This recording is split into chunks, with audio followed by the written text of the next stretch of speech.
Hello everyone, hope you're doing well. We are back on the dev server, and it's time to have a look at the HMS Diamond. This is a new daring class that is coming to the British tech tree, and it's definitely not the first daring class that we've had. A 4.3 though, it is kind of surprising. I feel like this thing will probably go up to 4.7 pretty quickly. If you have a look at the standard tech tree for the British, you have the HMS Diana, and also the HMS Daring, both part of the daring class, and also both around the same year as the Diamond. The only real difference is a slight difference in how it's kind of set up, but the Diana is pretty much exactly the same as the Diamond, whereas the Daring doesn't have as many torpedoes, it does have more torpedoes than the Diana. So actually the Diamond is closer to the Daring class than it is the Diana, but pretty much the same. So what you're getting out of this machine is a pretty good lot. I mean, the fact that the two daring classes have been really good in the tech tree, and this one has also been fantastic, isn't really a surprise. You have three dual-mounted 4.5-inch cannons. These are the ones that are the post kind of Second World War mounts for the British, and that means they have a really good fire rate. You can see here with the 4.5-inch guns, they fire 20 rounds per minute, so 3 seconds is your reload per gun. So even with just 6 guns on the machine, you can whap out a bunch of damage as you're moving around. It's actually really fun to use these cannons, very similar to the 5.0 destroyers with the 5-inch guns from America, but also, you know, in the British tech tree. You do have a fire director, which is okay at the calculation time and the update time. You also have a search radar on this vehicle as well, along with another fire director on the back. The secondaries are some 40mm, so 2 dual sets here, and then 1 dual set here.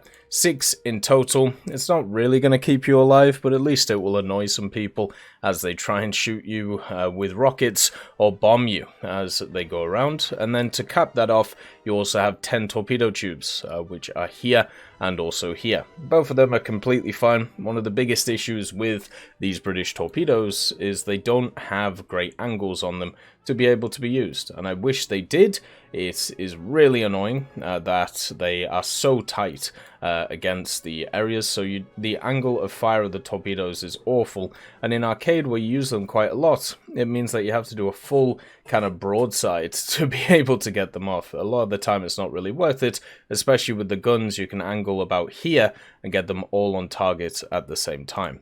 So these 4.5-inch guns, they have a really good fire rate, and also they have all types of different rounds. You have the standard HE, the SAP for extra penetration, then you have the HETF, and also the HEVT. So you have everything you would ever want from a machine like this. The 40mm also get HE and also AP, depending on what you feel like going for, and the rest of the modifications are pretty standard.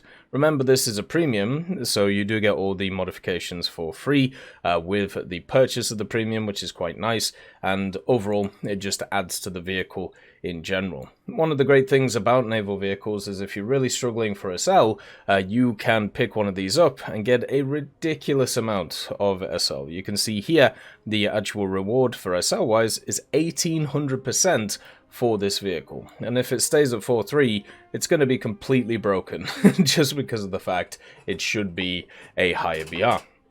So the Diamond itself does have quite a lot of niceties to it. It also has the standard camouflages that are quite easy to grind out actually for the British, but also just for everybody.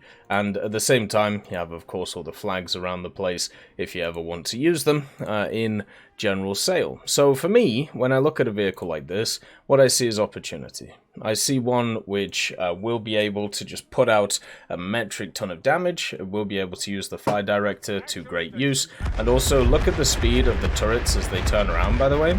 So getting the turrets on target quickly is definitely something that can be done, which is what you want kind of from a machine like this. So looking at the fire director once again, doesn't take too long to set itself up, and also at the same time just look at the fire rates of these guns, and you can just keep continuous fire rate forever until the enemy just takes enough damage where they just end up dying. It's fantastic that this vehicle has this type of fire rate, and you can just hear the gun sing as it kind of goes around. they have also changed some of the hood for naval, so you can kind of have a look at it here, where you can see in the top left a bunch of hits, and also in the right they've actually added a bit of details to the damage as well, just so you can see what's kind of going on, which is cool. But look at the overall fire rate of just banging home these 4.5s, and the Anton Schmidt just can't take it at all. Just to kind of show you the traverse of the torpedo tubes, that's literally it. It's incredibly small to be able to move them around, and that absolutely sucks. I wish it wasn't the case. I wish it was set up in a decent way, but unfortunately it isn't, so that is not very fun. And overall, this vehicle is going to do well. Like, there's nothing that this vehicle does bad. The only thing I would say about some of these British vehicles that can be slightly annoying is since they have the main turrets in the front, and also they don't have a ton of armor on them, which, you know, is a bit of a problem. The ammo rack on the front, it's been able to kind of hammer me down a few times, which has been incredibly annoying. But let's just bang this guy as we go around. But yeah, the basic issue that I've run into is that the ammo rack right there, you see how there's like that secondary load of shells which are just below, or sorry, in the middle. I'll see if I can actually mark it for you. I don't know if I can do that. Yeah, so this lot of shells here always just explodes. You've got to be super careful with that. Otherwise, what's going to happen is you're just going to get kind of hit with the 5 inches of America, and they're just going to kind of blow you up, and that's not very fun. But angle of attack with these guns is very positive, and also the 45s, at least they give you something to do. You know, I think in general it's not anything that's great. The back turret seems to also be taking an age to move around. I don't know what the hell the guns are doing. Oh, there you go.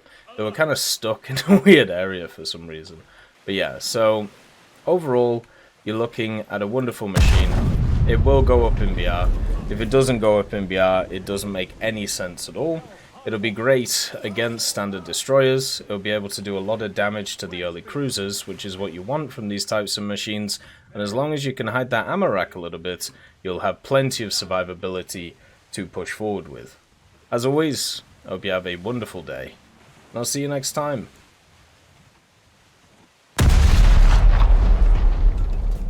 I'd like to thank Schnitzel Stroker, Brendan Quinn, Vilneus, Character Fuel, Carrion Crow, Nicholas Richardson, Gus Irenicus, Pyman, Wartinder, Teddy, Daniel Stanton, B. Young, Opium Prime, Masonocrat, Lafouche, Alan Hacker, Sem Arslan, Uncle Bean, and Derek R.